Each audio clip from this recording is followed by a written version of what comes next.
Ooh, ooh, ooh. Check this out.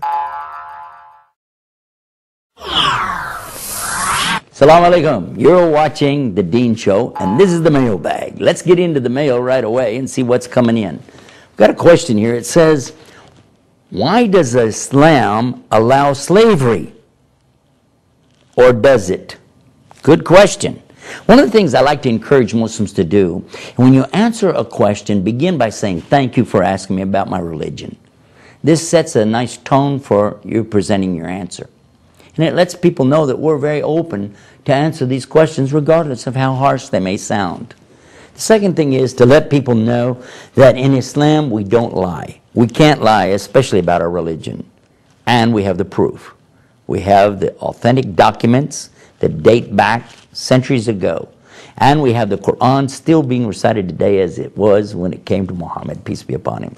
So what it says is what it says, but it's in the Arabic. So they need to understand that we're talking in English, so we're translating these things. So let's get with it.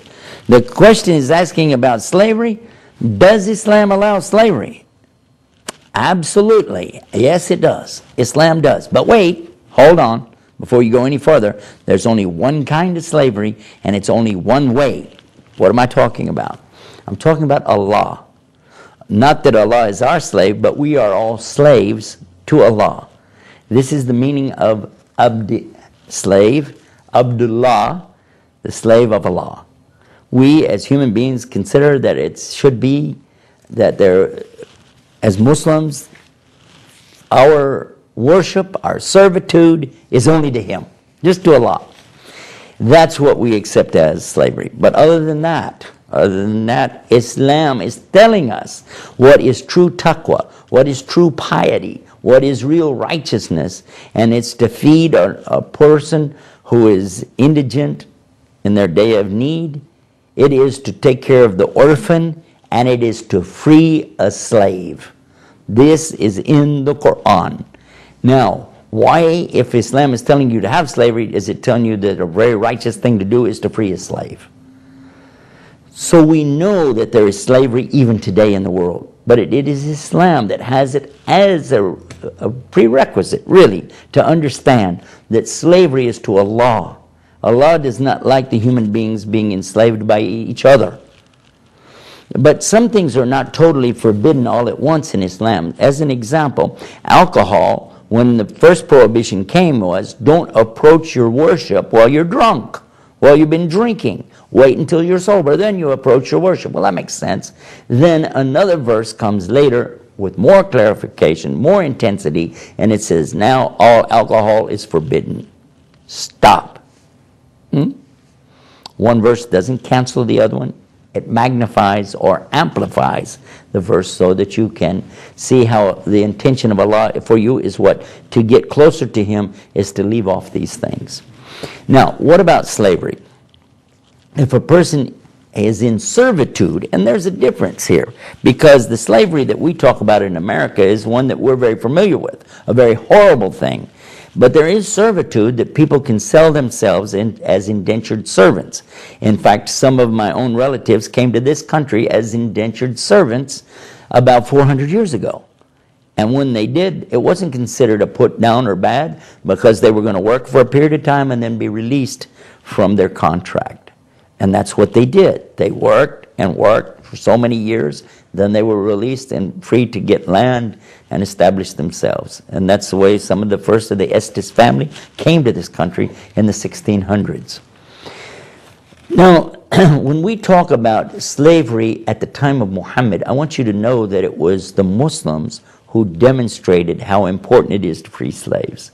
Bilal, who was the great mu'adhin, the caller to the prayer, had formerly been a slave of the idolaters of the Qurayshi tribe. And they treated him miserable, very miserable, simply because he believed there was one God. They said, no, you need to worship our gods, Al-Lat wal Al-Uzza. And he refused. He said, I'll do other things you want me to do, but not this. I can't worship other than my God. So what did they do? They took him to the desert and they beat him and they whipped him until he was bleeding. And then they threw him on the ground on his back. And then they placed a giant rock, a boulder, on his chest. And he was left there in the burning sand Well, they were tormenting him. Worship our gods, worship Allah, worship Al-Uzza. And he kept saying, Ahad, Ahad, Ahad, which means in Arabic, one, one, one. He was calling the name of Allah, which is Ahad, the unique. And here's the man, only crime he's committed is that he won't worship these false gods of his owners. Now at that time, Abu Bakr, may Allah be pleased with him, came upon the scene and saw this horrible condition. He raced back and got a bag of money. And he came back to them and he offered this bag of money, which was a lot for that time. And he said, I want to buy him. And they said, where is this? And somebody said, take it just before, he'll inflate the price of slaves. We can't afford to just take it, get rid of that guy.